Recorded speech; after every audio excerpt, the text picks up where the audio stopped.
Hello students, कैसे हैं आप लोग।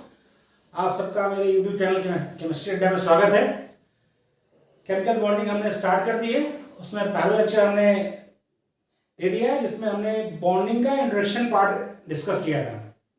आज हम डिस्कस करेंगे आयनिक बॉन्ड। ओके, तो आयनिक बॉन्ड क्या होता है। आयनिक बॉन्ड क्या है? आयनिक बॉन्ड का it is chemical bond. It is chemical bond which is formed by complete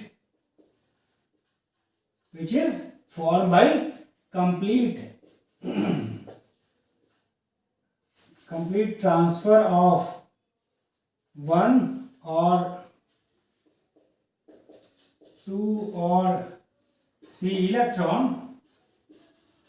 from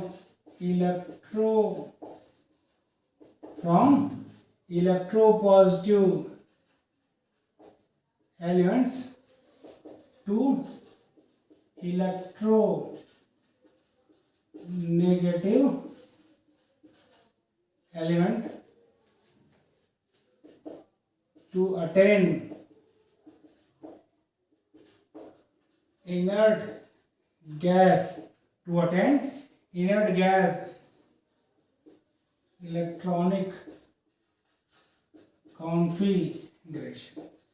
क्या कहना चाह रहा हूं कि आयनिक बॉन्ड वो केमिकल बॉन्ड है जिसमें इलेक्ट्रोपॉजिटिव एलिमेंट एक या दो या तीन इलेक्ट्रॉन पूरी तरह से ट्रांसफर करता है, मतलब उसे लॉस कर देता है।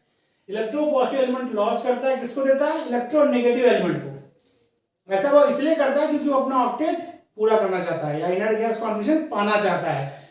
तो क्योंकि इसमें फॉर्म होते हैं क्या? कैटायन और एनायन। तो इसमें क्या होता है? स्ट्रॉन्ग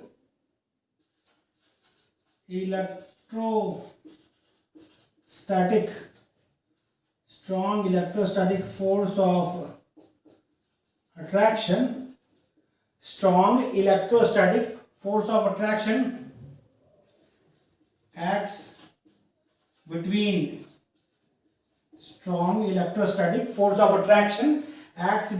cation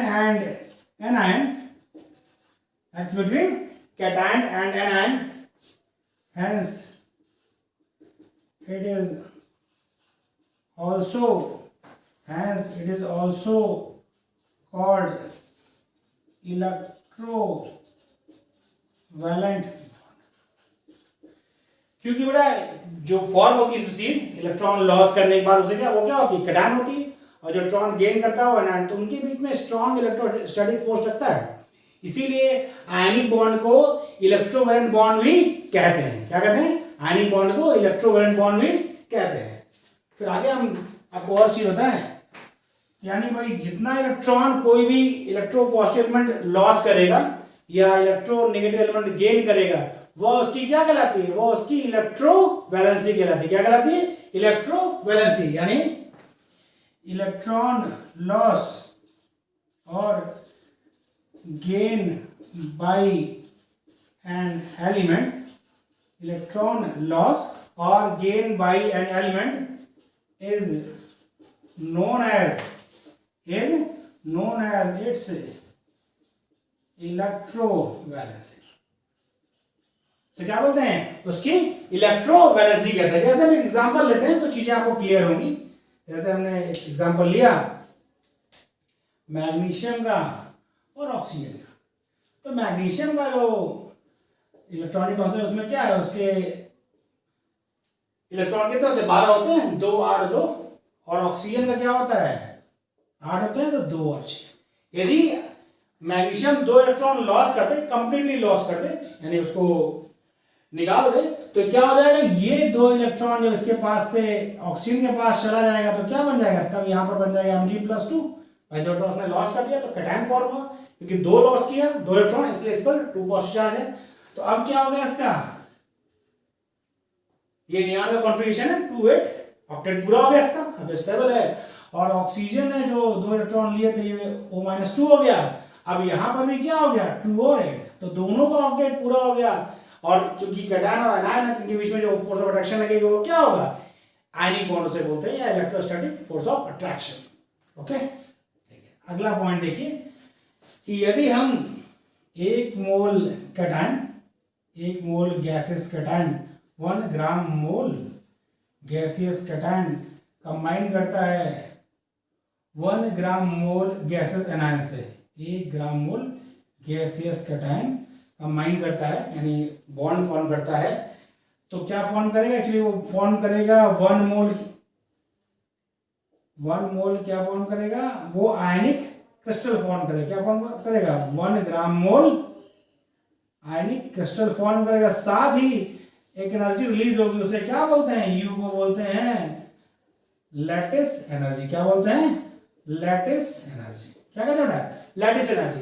लैटिस एनर्जी वह एनर्जी है जब 1 gram mole gaseous cation combine with 1 gram mole gaseous anion and form 1 gram mole ionic crystal. तो जो एनर्जी रिलीज होगी वो क्या होगी, उसे बोलते हैं lattice energy for that ionic crystal. Okay, इसका स्क्रीनशॉट ले लीजिए, फिर हम आगे डिस्कस करते हैं कि वो क्या फैक्टर्स हैं जो आयनिक बॉन्ड के फॉर्मेशन में इफेक्ट करते हैं। ओके, इसका स्क्रीनशॉट ले लीजिए।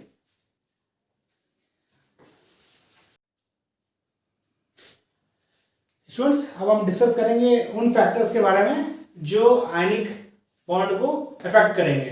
तो पहला फैक्टर जो हम डिस्कस करेंगे वो आपका है इलेक्ट्रोनेगेटिविटी डिफरेंस। क्या होगा, इलेक्ट्रोनेगेटिविटी डिफरेंस, उसको डेल्टा EN से रिप्रेजेंट करते हैं। यानी जो आपका आयनिक कैरेक्टर होता है वो directly proportional to delta EN होता है। यानी जितना ज़्यादा इलेक्ट्रोनेगेटिविटी डिफरेंस होगा कैटायन और एनायन के बीच में, उतना ही ज़्यादा आपका आयनिक कैरेक्टर होगा उस कंपाउंड में। यानी हम बात करें, जैसे एग्जांपल लें तो हम बात करें NaCl,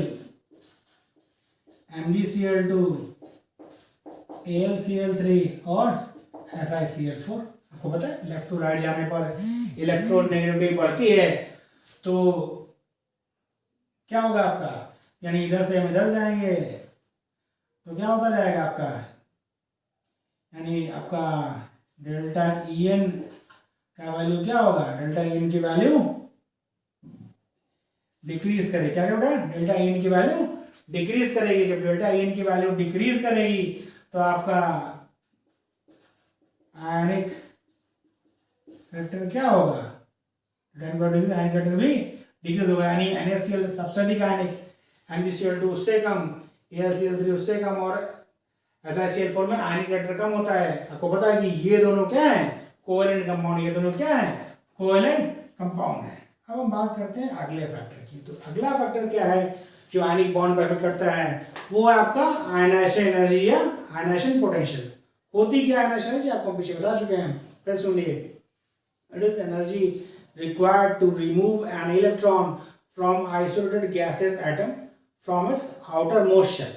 यानी इलेक्ट्रॉन आइसोलेटेड गैस एटम के आउटर मोस्ट शेल से इलेक्ट्रॉन निकालने के लिए हम लोग उसको एनर्जी देंगे या ऊर्जा देंगे, वह कहलाती है आयनाइजेशन एनर्जी। सीधी सी बात है, जितना कम होगा आयनाइजेशन एनर्जी कैटायन फॉर्मेशन उतना ही ईजियर होगा, और आयनिक बॉन्ड फॉर्मेशन उतना ज़्यादा आसान होगा, आयनिक कैरेक्टर उतना ही ज़्यादा होगा। यानी हम बात करें अगला जो फैक्टर है वो आपका क्या है बेटा, वो है आपका आयनाइजेशन एनर्जी। क्या है बेटा आपका, आयनाइजेशन एनर्जी या आयनाइजेशन पोटेंशियल। क्या बेटा, आयनाइजेशन एनर्जी या आयनाइजेशन पोटेंशियल क्या फर्क डालता है, यानी आयनिक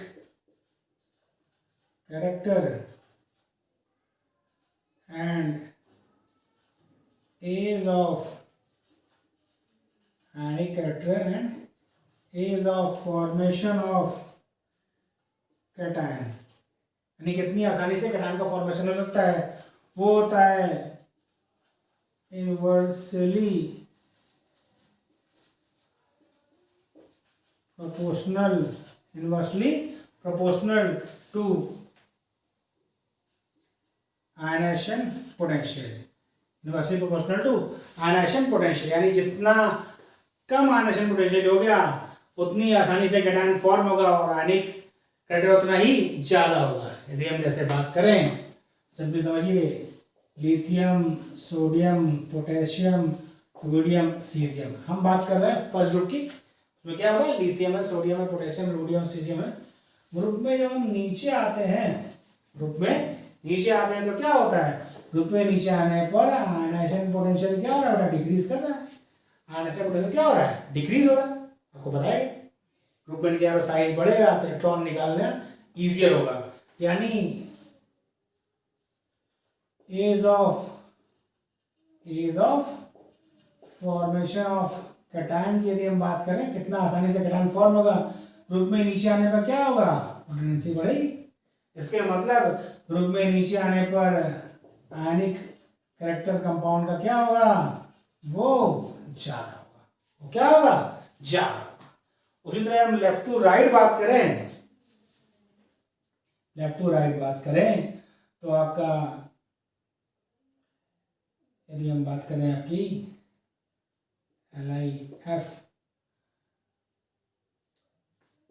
BF2,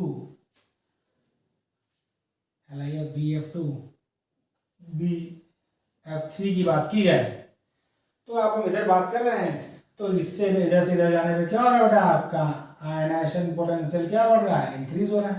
आयनाइजेशन पोटेंशियल क्या कर रहा है, इंक्रीज कर रहा है। तो ये दोनों कंपाउंड तो आपके आयनिक है, लेकिन बोरॉन ट्राइफ्लोराइड क्या होता है, कोवेलेंट कंपाउंड होता है। यानी लेफ्ट टू राइट में आया तो आयनाइजेशन पोटेंशियल बढ़ रहा है, यानी आपका आयनिक कैरेक्टर क्या हो रहा है, डिक्रीज हो रहा है। क्या हो रहा है, डिक्रीज हो रहा है। तो ये ध्यान रखना है कि जितना कम आयनाइजेशन एनर्जी, आयनाइजेशन पोटेंशियल होगा, कैटायन फॉर्मेशन उतना ही इजियर होगा और आयनिक कैरेक्टर उतना ही ज्यादा। ठीक है, इसका आप स्क्रीनशॉट ले लीजिए, फिर हम आगे बात करते हैं। यदि अभी तक आपने हमारे यूट्यूब चैनल केमिस्ट्री अड्डा को सब्सक्राइब नहीं किया है तो जल्दी से जल्दी उसको सब्सक्राइब कर लें, ताकि जो भी वीडियोस हम अपलोड करें उसका आपको इन्फॉर्मेशन मिल जाए और आप हमसे जुड़ सकें। ओके, और यदि आपको हमारा वीडियो अच्छा लगे तो ज़्यादा है उसको लाइक और शेयर करें। तो हम बात करते हैं अगली फैक्टर की। नेक्स्ट फैक्टर जो बेटा आपका है वो है इलेक्ट्रॉन गेन। ध्यान रखिए, अगला फैक्टर जो बेटा आपका है वो है क्या है बेटा, वो electron gain enthalpy. Electron gain enthalpy क्या होती है आपको पता है, it is energy released when an electron is added to the outermost shell of an isolated gaseous atom। तो सीधी बात है, इलेक्ट्रॉन गेन एंथैल्पी बात करें या हम इसको ये भी कह सकते हैं समझने के लिए इलेक्ट्रॉन एफिनिटी। इलेक्ट्रॉन एफिनिटी ज़्यादा इजी है कि हम यहाँ वैल्यू की नहीं, टेंडेंसी की बात कर रहे हैं। तो सीधी बात, इलेक्ट्रॉन एफिनिटी जितनी ज़्यादा होगी एनायन बनाने की टेंडेंसी उतनी ही ज़्यादा होगी। यानी हम इसकी बात करें तो आयनिक, इसको हम कह सकते हैं ionic character and ease of ionic character and ease of formation of anion, ionic character and ease of formation of anion is directly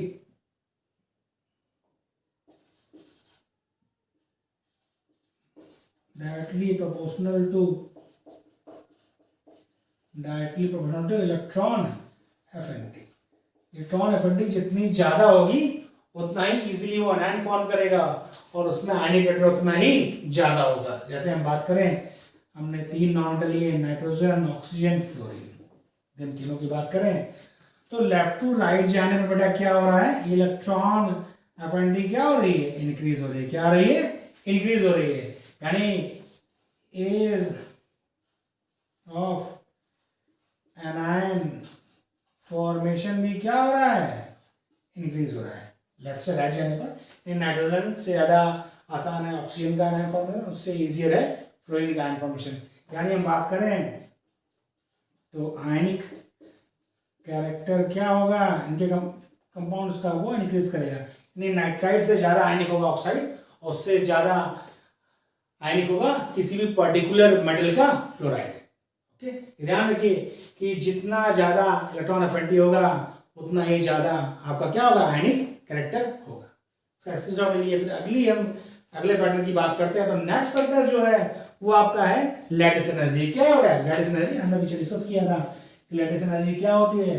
lattice energy वह एनर्जी है जो रिलीज होगी, कब रिलीज होगी, जब 1 ग्राम मोल कैटायन और 1 ग्राम मोल anion आपस में कंबाइन करेंगे और 1 gram mole ionic crystal form करेंगे, तो जो एनर्जी रिलीज होगी वो क्या होती है, लैटिस एनर्जी। क्या होती है बेटा, लैटिस एनर्जी। तो उस बात से क्लियर है, जितनी ज्यादा लैटिस एनर्जी होगी, जितना ज्यादा लैटिस एनर्जी का वैल्यू होगा, आयनिक क्रिस्टल उतना अधिक स्टेबल होगा।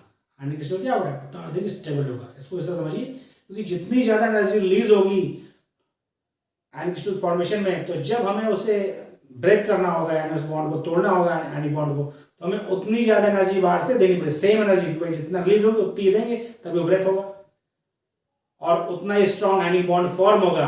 तो यानी हम बात करें तो लैटिस एनर्जी में क्या कंडीशन है, लैटिस एनर्जी की बात हम करें, अगला फैक्टर 4 है, तो यानी stability of ionic crystal, stability of ionic crystal and stability of ionic crystal and strength of ionic bond. Stability of ionic crystal and strength of ionic bond is directly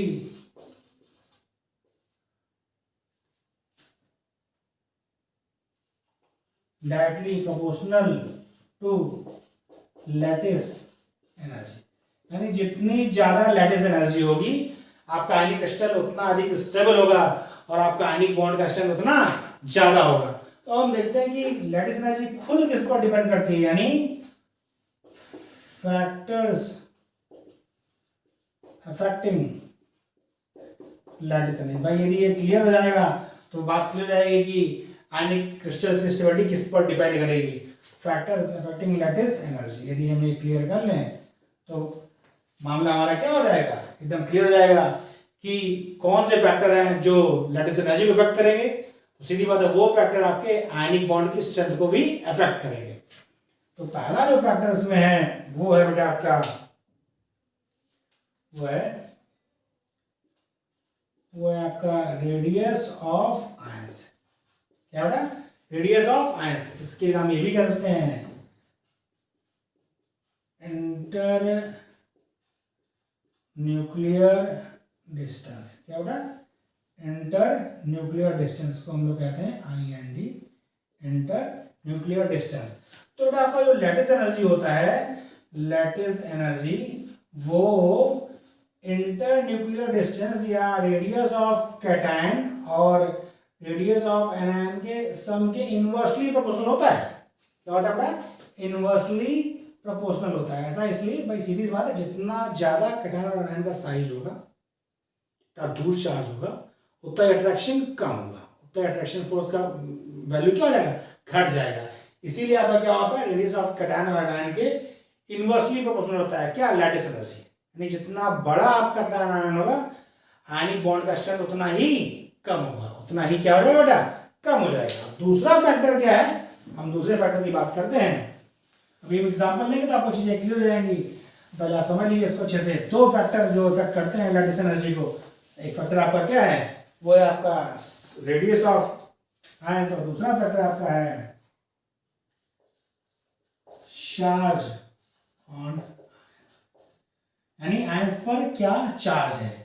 तो इसमें क्या सिस्टम है, lattice energy is directly proportional to, lattice energy directly proportional to charge of cation into charge of anion. Cation और anion के charge के multiple के directly proportional होती है लैटिस एनर्जी। जितना ज्यादा चार्ज होगा उतना ज्यादा भाई इलेक्ट्रोस्टैटिक फोर्स ऑफ अट्रैक्शन लगेगा। सीधी बात, जितना ज्यादा इलेक्ट्रोस्टैटिक फोर्स ऑफ अट्रैक्शन लगेगा उतनी ही ज्यादा एनर्जी रिलीज होगी। लैटिस एनर्जी का मान चार्ज के क्या होता है, डायरेक्टली प्रोपोर्शनल होता है। तो यदि हम इसको दोनों को एक साथ लिखें तो ये आपका बन जाएगा lattice energy is proportional to charge के डायरेक्टली प्रोपोर्शनल, और रेडियस ऑफ कैटायन और रेडियस ऑफ एनायन के इनवर्सली प्रोपोर्शनल होती है। इस चीज को यदि आप दिमाग में रखेंगे तो क्वेश्चन जब भी पूछा जाएगा लैटिस एनर्जी से रिलेटेड तो आप उसका आंसर सही सही दे सकते हैं। जैसे समझिए थोड़ा एग्जांपल, हम बात करें बेरिलियम ऑक्साइड और बेरियम ऑक्साइड। बेरिलियम और बेरियम एल्काइन अर्थ मेटल है, ये दोनों सेकेंड ग्रुप के एलिमेंट है। हमने इसमें ऑक्सीजन सेम रखा है, वैसी भी बात है एनायन आपका सेम साइज का है। तो देखिए बेरिलियम और बेरियम में क्या है, ग्रुप में नीचे आएंगे तो साइज बढ़ता है, यानी बेरिलियम छोटे साइज, बेरिलियम का रेडियस कम है और बेरियम का ज्यादा है। तो सीधी बात है कि और दोनों पर चार्ज सेम है भाई, यहाँ भी +2 यहाँ -2 यहाँ +2 यहाँ -2, चार्ज फैक्टर कॉमन है। चार्ज फैक्टर क्या है, कॉमन है। साइज क्या है, बेरिलियम का कम है और बेरियम का ज्यादा है। तो लैटिस एनर्जी जो क्या होगी, बेरिलियम ऑक्साइड की ज्यादा होगी, किससे, बेरियम ऑक्साइड से। और साथ ही हम दूसरा एग्जांपल लेते हैं तो चीज आपको और क्लियर होगी। यदि हम बात करें बेरियम फ्लोराइड की और बेरियम ऑक्साइड की, तो देखिए यहाँ पर आपका बेरियम पे +2 चार्ज होता है, फ्लोरीन पे कितना होता है -1, तो यदि हम मल्टीप्लाई करेंगे तो आएगा 2। और यहाँ पर क्या है, बेरिलियम पे +2 चार्ज, ऑक्सीजन पे क्या -2 चार्ज, तो आएगा 4।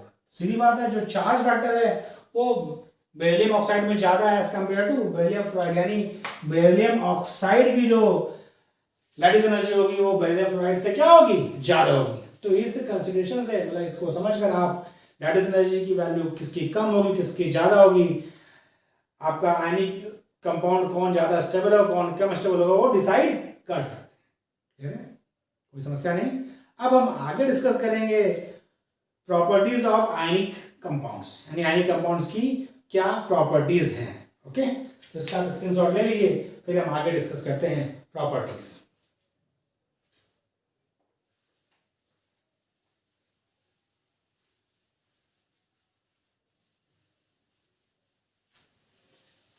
अभी तक आपने हमारे चैनल को सब्सक्राइब नहीं किया है तो केमिस्ट्री अड्डा को सब्सक्राइब कर लीजिए। अब हम बात करते हैं प्रॉपर्टीज ऑफ आयनिक, कैसे करते हैं बेटा, properties of ionic compound.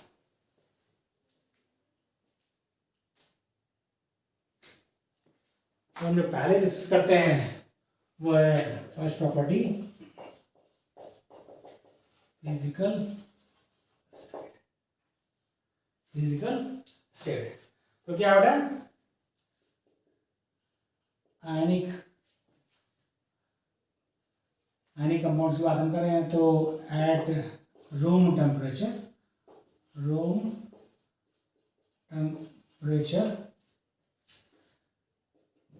ionic compounds are colorless generally, ज्यादा क्या होता है colourless, solid, hard and brittle. ज्यादातर ये बेटा क्या होता है, कलर्स होते हैं और साथ ही क्या होते हैं, डायामैग्नेटिक। क्या होते हैं, डायामैग्नेटिक। ऐसा इसलिए क्योंकि जब कैटायन फॉर्मेशन होगा तो इनर्ट गैस कॉन्फिगरेशन प्राप्त करेंगे तो उनमें अनपेयर्ड इलेक्ट्रॉन नहीं होगा। क्या होगा, अनपेयर्ड इलेक्ट्रॉन नहीं होगा। तो वो डायामैग्नेटिक होते हैं, ध्यान रखिएगा। क्यों होते हैं, due to absence of unpaired electron, क्योंकि उनमें अनपेयर्ड इलेक्ट्रॉन नहीं होता है इसीलिए वो क्या होते हैं, डायमैग्नेटिक होते हैं ज्यादातर। लेकिन कुछ एक्सेप्शन भी है, और जो आपको बहुत ही ध्यान रखना है, एक्सेप्शन पे आपको ज़्यादा ध्यान रखना है। वो क्या है, एक्सेप्शन पे बहुत ध्यान रखिए क्योंकि क्वेश्चन इससे पुटअप होता है। वो आपका है सुपर ऑक्साइड। सुपर ऑक्साइड बेटा एल्कलाइन मेटल बनाते हैं। कौन कौन से बनाते हैं? Potassium super oxide, sodium super oxide और caesium super oxide. Potassium, sodium, caesium super oxide form करते हैं, lithium sodium super oxide form नहीं करते हैं। तो ये जो सुपर ऑक्साइड्स हैं वो क्या होते हैं बेटा? वो होते हैं कलर्ड एंड पैरामैग्नेटिक। बहुत ध्यान रखिए, वेरी वेरी इंपॉर्टेंट, कि सुपर ऑक्साइड्स क्या होते हैं? कलर्ड होते हैं और पैरामैग्नेटिक होते हैं, यानी इसमें अनपेयर्ड इलेक्ट्रॉन होता है। तो ज्यादातर आयनिक कंपाउंड आपके क्या होते हैं? कलरलेस और डायमैग्नेटिक। लेकिन सुपर ऑक्साइड जो होते हैं एल्कली मेटल्स के, वो क्या होते हैं बेटा? वो होते हैं कलर्ड और पैरामैग्नेटिक। ठीक है, इसका आप स्क्रीनशॉट ले लीजिए, उसके बारे में और डिस्कस करते हैं। एक चीज और आपको ध्यान रखनी है आयनिक कंपाउंड में, ये वो चीजें हैं जो आपको बहुत ही बारीकी से ध्यान रखना है। कि क्वेश्चन पूछा जाता है तो आपको याद रहेगा, तो क्वेश्चन कभी गलत नहीं होगा। अगला क्या है, हम और बात करें, एक आता याद रखिए KMnO4 और K2Cr2O7, इसके बारे में भी आपको ध्यान रखना है क्योंकि ये भी इम्पोर्टेंट है, अक्सर पूछा जाता है। इन दोनों के बारे में भी थोड़ी आप चीज ध्यान रखिए। वो क्या है? वो ये है कि ये होते हैं डायामैग्नेटिक, मतलब इनमें अनपेयर्ड इलेक्ट्रॉन नहीं होता। ये बेटा क्या है? पैरामैग्नेटिक, यानी सुपर ऑक्साइड्स में अनपेयर्ड इलेक्ट्रॉन है।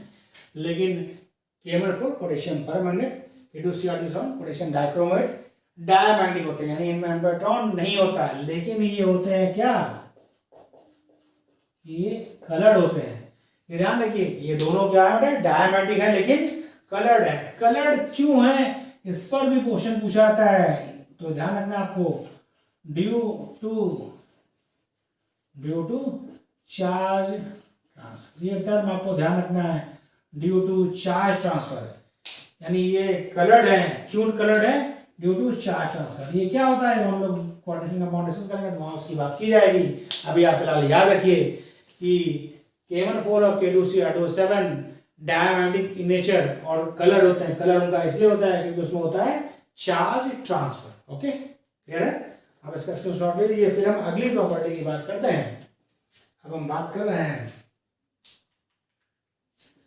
नेक्स्ट प्रॉपर्टी आयनिक कंपाउंड की, वो है मेल्टिंग पॉइंट। किसकी बात कर रहे हैं बेटा? मेल्टिंग पॉइंट की हम बात कर रहे हैं। तो बहुत इजी है समझना। आपको पता है, ये ध्यान रखना है आपको क्या, कि आयनिक कंपाउंड का जो मेल्टिंग पॉइंट होता है, यानी हम बात करें तो melting point of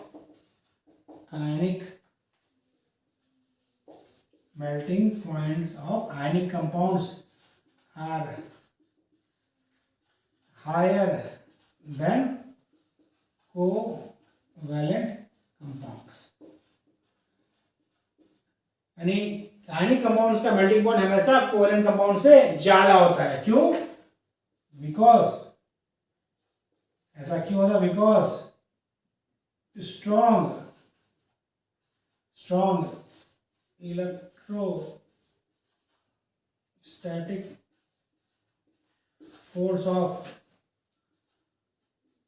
attraction acts in ionic compound. क्योंकि आयनिक कंपाउंड में क्या होता है? Strong electrostatic force of attraction act करता है between ions, acts in ionic compound between ions के बीच में strong electrostatic force of attraction act करता है, जिसकी वजह से मेल्टिंग पॉइंट आयनिक कंपाउंड का ज्यादा होता है। जबकि कोवैलेंट कंपाउंड में क्या होता है? कोवैलेंट कंपाउंड में वंडरवॉल फोर्स एक्ट करता है एक कोवैलेंट मॉलिक्यूल और दूसरे कोवैलेंट मॉलिक्यूल के बीच में, जो कि एक वीक फोर्स है।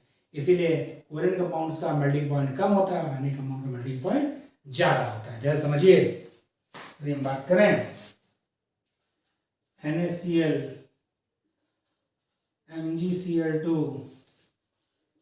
AlCl3 और SiCl4, इन चार कंपाउंड्स की हम बात करें तो लेफ्ट टू राइट हम जा रहे हैं तो आपका क्या हो रहा है बेटा, आयनिक कैरेक्टर क्या हो रहा है, डिक्रीज कर रहा है भाई। NaCl अधिक आयनिक, Mcl2 उससे कम आयनिक, AlCl3 और SiCl4 दोनों कोवेलेंट होते हैं, आयनिक आयनिक कम हो रहा है इसमें, कम आयनिक और सबसे कम आयनिक कितने होगा, SiCl4 में। इसके मतलब लेफ्ट टू राइट जाएंगे तो मेल्टिंग पॉइंट आपका क्या होगा बेटा, लेफ्ट टू राइट जाने पर मेल्टिंग पॉइंट घटेगा, लेफ्ट टू राइट जाने पर मेल्टिंग पॉइंट घटेगा। इसमें जितना ज्यादा आयनिक कैरेक्टर होगा कंपाउंड में मेल्टिंग पॉइंट उतना ही ज्यादा होगा, और जितना ज्यादा कोवेलेंट कैरेक्टर होगा मेल्टिंग पॉइंट उतना ही कम होगा। ठीक है, उसका स्क्रीनशॉट ले लीजिए और फिर हम नेक्स्ट प्रॉपर्टी डिस्कस करते हैं।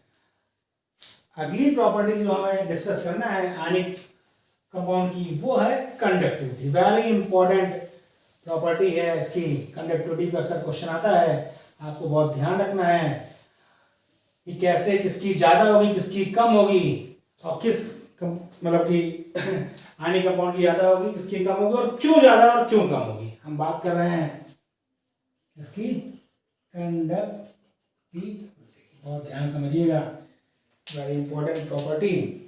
तो आप समझिए, पहले तो आप ये ध्यान रखिए, इन सॉलिड स्टेट, बहुत ध्यान सुनिएगा, इन सॉलिड स्टेट यानी जब ठोस अवस्था में है तब ionic, in solid state ionic compounds are insulator. ये बहुत ही इंपॉर्टेंट लाइन है, ध्यान रखिए, अक्सर कंफ्यूजन होता है, जल्दबाजी में लोग कर देते हैं। यदि सॉलिड स्टेट में होगा आयनिक कंपाउंड कभी भी कंडक्टिविटी नहीं देगा। क्यों नहीं देगा, ऐसा इसलिए because ions are fixed in their position, क्योंकि आयंस जो कैटायन और एनायन है वो अपनी पोजीशन पे फिक्स होते हैं सॉलिड स्टेट में, तो वो मूवमेंट नहीं कर सकते, और जब मूवमेंट नहीं करेंगे तो कंडक्टिविटी शो कैसे करेंगे, क्योंकि भाई मेटल्स में तो कंडक्टिविटी किस लिए होती है, ड्यू टू इलेक्ट्रॉन्स, और आयनिक कंपाउंड में जो कंडक्टिविटी होती है due to movement of cation और एनायन। और जब आपका आयनिक कंपाउंड सॉलिड स्टेट में है तो कैटायन और एनायन का मूवमेंट क्या है, फ्रीज है, तो जब वो मूव नहीं करेंगे तो कंडक्टिविटी नहीं देंगे। तो ये ध्यान रखिए, हमेशा क्वेश्चन में जब आपको क्वेश्चन लैंग्वेज पढ़िए तो ध्यान रखिए वो क्या कह रहा है। यदि वो सॉलिड स्टेट की बात कर रहा है यानी कंडक्टिविटी आयनिक कंपाउंड नहीं देंगे, इसका मतलब यानी अगली बात क्या है, इन मोल्टेन स्टेट, यानी बेटा हमने क्या किया, पिघला दिया, गर्म किया तो मोल्ट हो गया, लिक्विड स्टेट में कन्वर्ट हो गया। In molten state and its aqueous solution, यानी मोल्टेन स्टेट में हो या इसका वाटर के साथ सॉल्यूशन हो,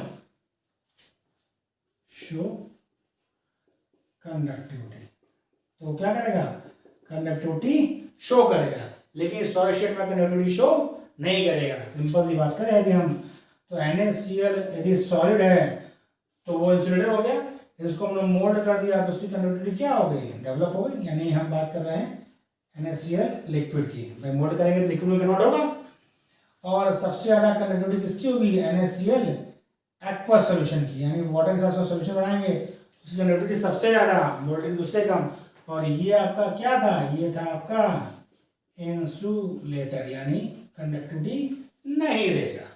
ओके, ठीक है, कोई कंफ्यूजन तो नहीं है, और ध्यान रखिए क्या कह रहा है आपका क्वेश्चन, उस पर आप समझेंगे तो इस कॉन्सेप्ट से आप आंसर सही चूज कर सकते हैं। चलिए आगे हम बात करते हैं। ये हम जनरली बात करें कि एक्वस सॉल्यूशन यदि आपको दिया गया है एल्कली मेटल्स के कंपाउंड का, तो किसकी कंडक्टिविटी ज़्यादा होगी किसकी कम होगी कैसे डिसाइड करेंगे, तो समझिए। यदि हम बात करें तो देखिए हम बात कर रहे हैं लिथियम एक्वस यानी लिथियम प्लस एक्वस, इसका कंपाउंड का एक्वस सॉल्यूशन है तो ये अपने आयनिक फॉर्म में रहेगा, भाई एक्वस में अवेलेबल है,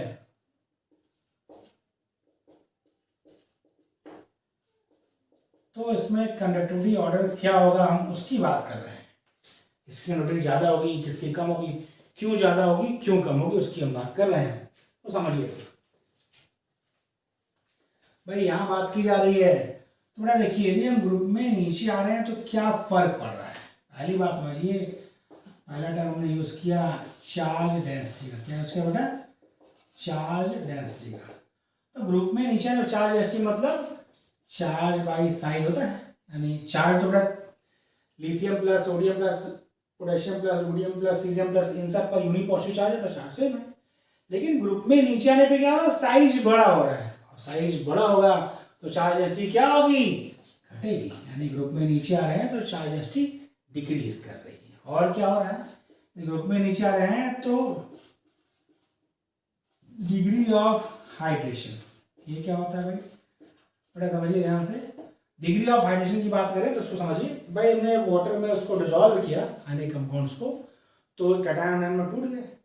तो एनायन आपका negative charge, cation positive charge. तो कैटायन पर क्या होगा, वाटर मॉलिक्यूल जो है भाई पोलर होता है तो अट्रैक्ट होगा। तो कितने वाटर मॉलिक्यूल उससे एक्यूमुलेट होते हैं कैटायन से, वह नंबर, कितने नंबर यानी कि कितने नंबर ऑफ वाटर मॉलिक्यूल किसी पर्टिकुलर कैटायन से एक्यूमुलेट होते हैं, वह उसका डिग्री ऑफ हाइड्रेशन कहलाता है। क्या था? Degree of hydration. तो वो डिपेंड करता है चार्ज डेंसिटी पर। किस पर डिपेंड करता है बेटा? चार्ज डेंसिटी पर। यहाँ की इसको प्रॉपर बात करें तो ये पॉजिटिव चार्ज डेंसिटी, क्योंकि हम बात कर रहे हैं कैटायंस की, तो इसको यदि और ब्रॉड करें तो ये पॉजिटिव चार्ज डेंसिटी है। क्योंकि ग्रुप में नीचे आने पर पॉजिटिव चार्ज डेंसिटी आपकी घट रही है। क्या हो रही है बेटा? डिक्रीज हो रही है। तो सीधी बात है, जब पॉजिटिव चार्ज डेंसिटी घटेगी तो आपका वाटर मॉलिक्यूल का अट्रैक्ट होने का नंबर भी क्या होगा? कम होगा। यानी ग्रुप में नीचे आएंगे तो डिग्री ऑफ हाइड्रेशन क्या होगा? डिक्रीज करेगा। क्या करेगा बेटा? डिक्रीज करेगा। तो जिसके रिजल्ट क्या होगा, इससे फर्क क्या पड़ेगा? यदि बात करें हाइड्रेटेड साइज ऑफ कैटायन, भाई सीधी बात है, जब आपसे वाटर मॉलिक्यूल उससे जुड़ेंगे तो आपका हाइड्रेटेड कैटायन फॉर्म होगा। तो जितने ज्यादा वाटर मॉलिक्यूल जुड़ेंगे, हाइड्रेटेड साइज मतलब कैटायन का उतना ज्यादा होगा। तो ग्रुप में नीचे आने पर नंबर ऑफ वाटर मॉलिक्यूल जुड़ने की संख्या कम हो रही है, यानी इसके ग्रुप में नीचे आने पर आपका हाइड्रेटेड साइज ऑफ कैटायन क्या होगा? वो डिक्रीज करेगा। बहुत ध्यान समझिएगा, एक एक चीज यदि आप समझेंगे तो कंफ्यूजन कभी क्रिएट नहीं होगा। भाई हाइड्रेटेड साइज यदि छोटा होगा तो आयनिक मोबिलिटी क्या होगी? ज्यादा होगी। यानी सीधी बात है, ग्रुप में नीचे आने पर क्या हो रहा है बेटा? चार्ज डेंसिटी घट रही है, जिसके फलस्वरूप क्या हो रहा है? डिग्री ऑफ हाइड्रेशन कम हो रहा है। चार्ज डेंसिटी घटेगी तो वाटर मॉलिक्यूल के नंबर्स कम हो गए उससे जुड़ने में। जब वाटर मॉलिक्यूल कम जुड़ेगा तो हाइड्रेटेड साइज क्या होगा? छोटा होगा। इसके मतलब ग्रुप में नीचे आने पर क्या होगा बेटा? आपका कंडक्टिविटी क्या होगी? इंक्रीज करेगी। वेरी वेरी इंपॉर्टेंट, ये ध्यान रखिए कि ये आपको ध्यान रखना है। इसमें हर एक पॉइंट बहुत ही इंपॉर्टेंट है, ये आप बहुत अच्छे से समझ लीजिए कि ग्रुप में नीचे आने पर क्या हो रहा है बेटा? चार्ज डेंसिटी डिक्रीज हो रही है क्योंकि साइज बढ़ रहा है और कैटायन की चार्ज सब में सेम है। डिग्री ऑफ हाइड्रेशन घट रहा है, हाइड्रेटेड साइड ऑफ कैटायन भी घट रहा है, तो कंडक्टिविटी क्या हो रही है? इंक्रीज हो रही है। ओके, इसका स्क्रीनशॉट ले लीजिए आप, फिर हम आगे बढ़ते हैं। ठीक, अगला हम जो प्रॉपर्टी डिस्कस कर रहे हैं वो आपका है आइसोमॉर्फिज्म। क्या होगा? आइसोमॉर्फिज्म। नेक्स्ट लिखिए, आइसोमॉर्फिज्म होता क्या है? मतलब बात से क्लियर। आइसो मतलब सिमिलर, आइसो मतलब सिमिलर, मॉर्फिज्म मतलब स्ट्रक्चर। यहां बात करें क्रिस्टल की, तो यानी वो आयनिक सॉलिड जिनके क्रिस्टल स्ट्रक्चर सेम होते हैं वो क्या कहलाते हैं? आइसोमॉर्फस। क्या कहलाते हैं बेटा? आइसोमॉर्फस। तो लिखिए आइसोमॉर्फिज्म। क्या बेटा बात हम कर रहे हैं? आइसोमॉर्फिज्म यानी क्या होगा? जो होता है टू और मोर आयनिक कंपाउंड्स, टू और more ionic compounds which have same crystalline structure, two or more ionic compounds which have same crystalline structure are known as isomorph and phenomenon is and this phenomenon is known as isomorph. Okay, क्या कह रहा है? दो या दो से ज्यादा ionic compound जिनका क्रिस्टलाइन स्ट्रक्चर सेम होगा वो क्या होते हैं? आइसोमॉर्फस होते हैं। और यह फिनोमेना क्या कहलाता है? आइसोमॉर्फस। जैसे हम बात करें NaF MgO, NaF और MgO, NaCl CaO या FeSO4 7H2O और ZnSO4 7H2O, ये क्या है आपस में? ये आपस में क्या है बेटा? आइसोमॉर्फस है। क्या आपस में? आइसोमॉर्फस है। इसके साथ ही साथ ये ध्यान रखिए कि जितने भी एलम्स होते हैं, यानी जो फिटकरी एलम्स को क्या हिंदी में कहते हैं? फिटकरी एलम्स क्या होते हैं? वो आपस में आइसोमॉर्फस होते हैं, यानी उनका क्रिस्टलाइन स्ट्रक्चर क्या होता है बेटा? सेम होता है। यानी ऑल एलम्स आर आइसोमॉर्फस। ये वेरी इंपॉर्टेंट, आइसोमॉर्फस। एलएम का यदि हम जनरल फॉर्मूले की बात करें, यानी जनरल फॉर्मूला ऑफ एलएम, ये आपको याद है तो अच्छी बात है, नहीं याद है तो आगे से याद रखिए। वो क्या है बेटा? वो है आपका M-SO4 डॉट M+2SO4 का थ्राइस डॉट 24H2। ये जनरल फॉर्मूला ऑफ एलएम है। यहाँ पर आपका M डैश क्या होता है? ये होता है आपका मोनोवैलेंट कैटायन। क्या होता है? Monovalent cation. जैसे आपका sodium plus, potassium plus, rubidium plus, ammonium ion. लेकिन ध्यान रखिए कभी भी इसमें लिथियम आयन नहीं होता, क्योंकि लिथियम आयन कभी भी एलएम फॉर्म नहीं करते। Lithium plus does not form alum. Very important, ये ध्यान रखिएगा। Due to its smaller size, अपने छोटे साइज के कारण लिथियम कभी भी एलएम फॉर्म नहीं करता। वेरी वेरी इंपॉर्टेंट, ये ध्यान रखिएगा। ऐसा ना हो कि आप जल्दबाजी में यूनिपॉजिटिव या मोनोवैलेंट कैटायन चूज करना है तो आपने फट से लिथियम लगा दिया। लिथियम का साइज बहुत छोटा होता है, इसलिए वो कभी भी एलएम फॉर्मेशन में पार्टिसिपेट नहीं करता। और जो आपका M डबल डैश है वो क्या बेटा? जो आपका M डबल डैश है ये आपका होता है ट्राई वैलेंट कैटायन। क्या होता है बेटा? Trivalent cation. जैसे Al+3, Fe+3, CO+3 या क्रोमियम+3, इनमें से कोई हो सकता है। तो ये आपका जनरल फॉर्मूला है और आपको बताया गया कि जितने भी एलम्स होते हैं वो आपस में क्या होते हैं? आइसोमॉर्फस। अब लास्ट आपकी जो फिजिकल प्रॉपर्टी, मतलब आयनिक कंपाउंड की प्रॉपर्टी डिस्कस करेंगे वो है सॉल्युबिलिटी। क्या होगा?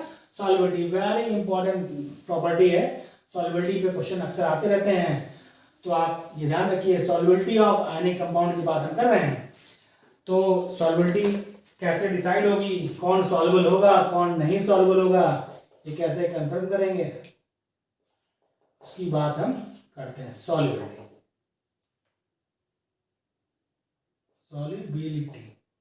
ठीक, सॉल्युबिलिटी की बात हम कर रहे हैं। तो पहले समझिए सॉल्युबिलिटी के बारे में एक यूनिवर्सल कॉन्सेप्ट क्या है बेटा? वो ये है लाइक डिसॉल्व। बहुत यूनिवर्सल सॉल्युबिलिटी नहीं, या कॉन्सेप्ट का लाइफ में कोई यूज होता है। जो जैसा होता है वो उसी में घुलता है। सीधी बात, जिसका ऐसा व्यवहार होता है उसके वैसे ही फ्रेंड्स बनते हैं। तो यहां पर क्या कहना चाह रहा हूं मैं कि आयनिक कंपाउंड क्या है? एक पोलर कंपाउंड है, इसमें पोलरिटी है भाई, कैटायन है, एनायन है। तो सीधी बात है वो हमेशा डिसॉल्व उसमें होगा जिसमें पोलरिटी हो, उसी सॉल्वेंट में डिसॉल्व होगा जिसमें क्या हो? पोलरिटी हो, यानी पॉजिटिव और नेगेटिव टर्मिनल होगा। तो क्या कहना जा रहे हैं हम कि यानी ionic compounds dissolved in polar protic solvent, ध्यान रखिए पोलर प्रोटिक सॉल्वेंट में वाइल, जबकि वाइल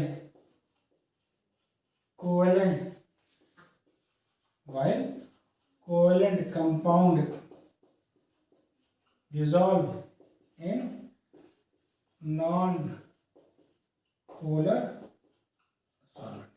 यदि हम बात करें पोलर प्रोटिक सॉल्वेंट की तो उसमें क्या है, पोलर प्रोटिक सॉल्वेंट की बात की जाए उसके एग्जांपल ज़्यादा क्या है, वाटर, एथिल अल्कोहल एटसेट्रा। और यदि नॉन पोलर सॉल्वेंट की बात करें, नॉन पोलर सॉल्वेंट तो क्या बेटा आपका बेंजीन, टॉलिन एटसेट्रा। ठीक, तो यहाँ हम यदि सॉल्वेबिलिटी की बात करें तो ज़्यादातर जो क्वेश्चन पूछे जाते हैं आयनिक कंपाउंड में, या आयनिक कंपाउंड में जनरली जब भी सॉल्वेबिलिटी की बात होती है तो हमेशा वो कहना जाता है कि सॉल्वेबिलिटी इन वाटर, यानी सॉल्वेबिलिटी इन एक्वस सॉल्यूशन। वाटर में क्या सॉल्वेबिलिटी होगी, कौन सॉल्वेबल होगा कौन नहीं सॉल्वेबल होगा, इसी पर बात ज़्यादातर होती है आयनिक कंपाउंड्स में। तो आपको समझना है कि कौन सा आयनिक कंपाउंड वाटर में घुलेगा कौन सा नहीं घुलेगा। तो इसके लिए आप सबसे जो इम्पोर्टेंट चीज़ है वो आपको ये हमेशा ध्यान रखिए, यूनिवर्सल चीज़ है कि सिर्फ और सिर्फ वही आयनिक कंपाउंड वाटर में डिजॉल्व होंगे, क्योंकि वाटर का यूनिवर्सल सॉल्वेंट है, इसीलिए सॉल्वेबिलिटी की बात जाते हैं किसमें करते हैं, वाटर में। तो सिर्फ और सिर्फ वही आयनिक सॉलिड वाटर में डिजॉल्व होंगे जिनके लिए उनकी हाइड्रेशन एनर्जी का वैल्यू, उनकी लैटिस एनर्जी क्या होगा, ज़्यादा होगा। यानी only those ionic salt dissolve in water for which it's hydration energy is always greater than it's lattice energy.